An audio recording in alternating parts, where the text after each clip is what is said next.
अस्सलाम वालेकुम viewers. Friends, Pakistan air force के तैयारों की सऊदी अरब डिप्लॉयमेंट की तस्दीक की ब्रेकिंग न्यूज़ आपके साथ शेयर करेंगे। पाकिस्तान की तरफ से डिप्लॉय किए गए मुमकिन एसेट्स को भी डिस्कस किया जाएगा। तुर्की और चीन समेत दीगर अहम बैन अल-अक़वामी दिफाई खबरें भी इस वीडियो में शामिल होंगी। So let's start.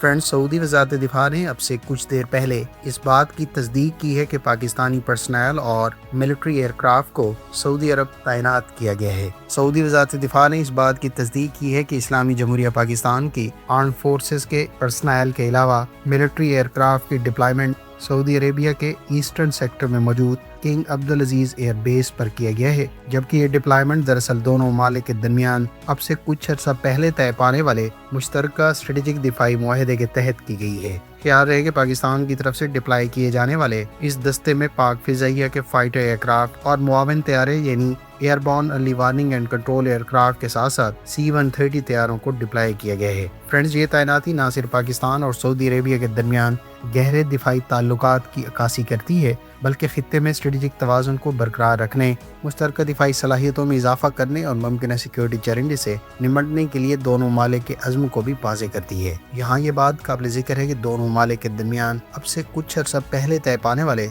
स्ट्रेटेजिक दिफाई मुआहदे के बाद ये किसी किस्म की पहली प्रैक्टिकल डिप्लॉयमेंट है, जिसके तहत पाकिस्तान अपनी आर्म्ड फोर्सेस के मुख्तलिफ एसेट्स के जरिए सऊदी अरेबिया के दिफा के लिए सऊदी अरेबिया में मौजूद है। पाकिस्तान की जानिब से मुमकिन तौर पर साब 2000 एरियाई airborne early warning and control aircraft के साथ साथ टैक्टिकल ट्रांसपोर्ट एयरक्राफ्ट और फाइटर एयरक्राफ्ट सऊदी अरेबिया में डिप्लॉय किए गए हैं, जो न सिर्फ सऊदी अरेबिया की 24/7 सर्वेलेंस बल्कि किसी भी किस्म के थ्रेट्स को डिटेक्ट करने और बवक्त ज़रूरत रिस्पॉन्ड करने के लिए हम वक्त तैयार रहेंगे।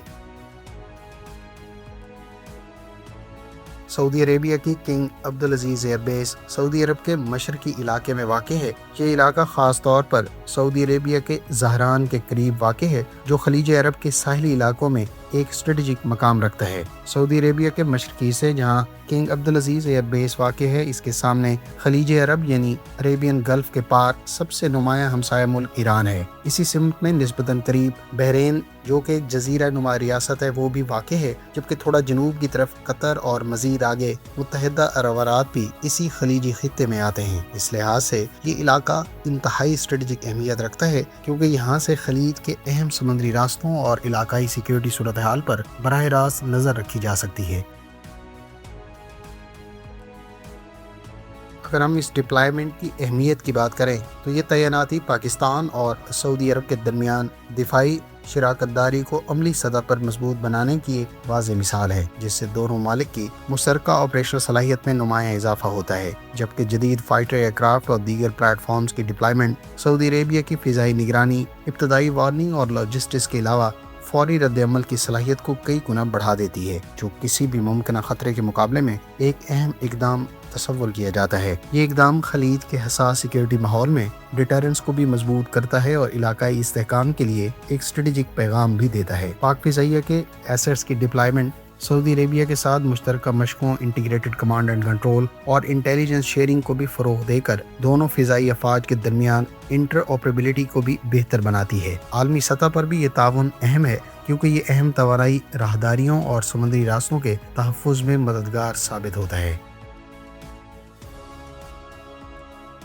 चीन एक नई जनरेशन का मीडियम लिफ्ट ट्रांसपोर्ट एयरक्राफ्ट तैयार कर चुका है, जिसे आमतौर पर Y-15 या कुछ मुबस्सिरीन के मुताबिक Y-30 कहा जा रहा है। ये 4 इंजन पर मुश्तमिल टर्बोप्रॉप तैयारा है, जो इससे पहले दिसंबर में टेस्ट फ्लाई कर चुका है। इस प्रोग्राम के पीछे शैंक्सी एयरक्राफ्ट इंडस्ट्री कॉर्पोरेशन है, जो कि aviation industry corporation of China यानी एविक का ही हिस्सा है। चाइनीज सोर्सेज के मुताबिक इसको न्यू मीडियम लिफ्ट ट्रांसपोर्टर कहा जा रहा है और दावा ये है कि ये कई अहम पहलुओं में अमेरिकी C-130J से आगे निकल सकता है। अगर इसके इंजन्स की बात करें तो इस प्लेटफॉर्म के लिए चीन ने ताकतवर टर्बोप्रॉप इंजन्स पर फोकस किए है, जिससे न सिर्फ इसे बेहतर थ्रस्ट मिलता है, बल्कि हाई ऑल्टीट्यूड और हार्ड एंड हाई कंडीशंस में इस किस्म के एयरक्राफ्ट की कारकर्दगी मजीद बेहतर हो जाती है। پے لوڈ کی بات کریں تو رپورٹ کے مطابق یہ نیا چینی طیارہ زیادہ وزن اٹھانے کی صلاحیت رکھتا ہے، جو اسے لاجسٹکس، ٹروپس کی ڈپلائمنٹ اور ہیوی کارگو مشنز میں کارآمد بناتا ہے۔ یہی وہ فیکٹر ہے جو کسی بھی ٹرانسپورٹ ایئر کرافٹ کی اصل طاقت کو ڈیفائن کرتے ہیں۔ چین نے اس میں نئے ایویونکس اور فلائٹ کنٹرول سسٹمز کا بھی استعمال کیا ہے، جبکہ ڈیجیٹل کاکپٹ، بہتر آٹومیشن اور advance flight control soft where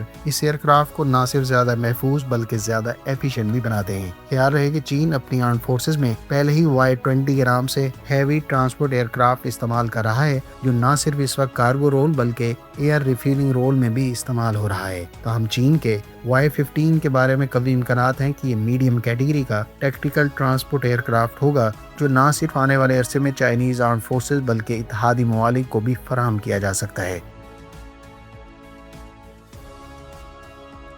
friends, ترک کمپنی راکٹسان نے گزشتہ دنوں جہاں کئی نئے سسٹمز باقاعدہ آرمڈ فورسز کے حوالے کیے ہیں، وہیں ریسنٹ رپورٹس کے مطابق ترکیہ کی راکٹسان کی جانب سے تقریباً $3 ارب کی میسو انویسٹمنٹ کی جا رہی ہے۔ اس انویسٹمنٹ کا بنیادی مقصد راکٹسان کی موجودہ میزائل پروڈکشن کیپیسٹی کو انہینس کرنے کے ساتھ ساتھ نئی فیسلٹی کا قیام عمل میں لانا ہے۔ راکٹسان کی جانب سے تقریباً اس $3 ارب میں سے $1 ارب یورپ کی largest warhead plant, fuel production complex اور نئی R&D سینٹر پر خرچ کیا جائے گا۔ راکٹسان نے گزشتہ دنوں جہاں اپنا نیا ہائپرسونک بیلسٹک میزائل ترک آرمڈ فورسز کے حوالے کیے ہے، وہیں ٹائفون نامی بیلسٹک میزائلز اور کارا اٹماکا گراؤنڈ لانچ اینٹی شپ میزائل بھی باقاعدہ آرمڈ فورسز کے حوالے کیا گیا ہے۔ راکٹسان کی جانب سے ایک نئی ٹیک R&D فرم اسٹیبلش کی جائے گی، جس پر 1000 سے زائد ورکرز کام کر سکیں گے، اور یہ یورپ کی largest war had manufacturing plant کا حصہ ہوگی۔ فرانس کی نیوی نے آسٹرین کمپنی شائبل سے مزید کیم کاپٹرز آرڈر کیے ہیں۔ فرینچ نیوی نے اپنی فریم فریگیٹس کے لیے ایڈیشنل 5 کیم کاپٹر S-100 ہیلی کاپٹرز ڈرون آرڈر کیے ہیں، جو کمپنی کی جانب سے آنے والے عرصے میں فرینچ نیوی کے حوالے کر دیے جائیں گے۔ اس نئے آرڈر کے ساتھ فرینچ نیوی کی جانب سے آرڈر کیے جانے والے ہیلی کاپٹر ڈرونز کی تعداد 8 ہو جائے گی۔ شائبل کی جانب سے فرینچ نیوی کو یہ ہیلی کاپٹرز اس سال ہی ڈیلیور کرنا شروع کر دیے جائیں گے، جبکہ یہ ہیلی کاپٹرز فریم فریگیٹس کے ساتھ انٹیگریشن کا تمام تر کام نیول گروپ کی جانب سے سر انجام دیا جائے گا۔ خیال رہے کہ فرینچ نیوی پہلی یورپین نیول فورسز میں سے ہے جو کیم کاپٹر S-100 کو باقاعدہ آپریشنلی انٹیگریٹ اور شپ بورن آپریشنز میں استعمال کرے گی۔ 2019 میں اس سسٹم کو سب سے پہلے Mistral class amphibious assault ships کے ساتھ فیلڈ کیا گیا تھا، جبکہ بعد میں مسٹر کلاس شپس کے لیے 2020 میں 2 ایڈیشنل S-100 سسٹمز بھی حاصل کیے گئے تھے۔ S-100 کام کاپٹر دراصل انٹیلیجنس، سرویلنس اور ریکانیسنس میری ٹائم ڈومین میں پرووائڈ کرتا ہے۔ اس کی میکسیمم پے لوڈ کیپیسٹی 50 کلو گرام جبکہ انڈیورنس 6 گھنٹے بتائی گئی ہے، اور یہ 34 کلو گرام کا پے لوڈ کیری کر سکتا ہے۔ فرینڈز، یہ تھیں آج کی ڈیفینس اپڈیٹس۔ امید ہے اس ویڈیو سے آپ کی معلومات میں اضافہ ہوگا۔ ملتے ہیں نیکسٹ ویڈیو کے ساتھ، اپنی دعاؤں میں یاد رکھیے گا۔ اللہ حافظ۔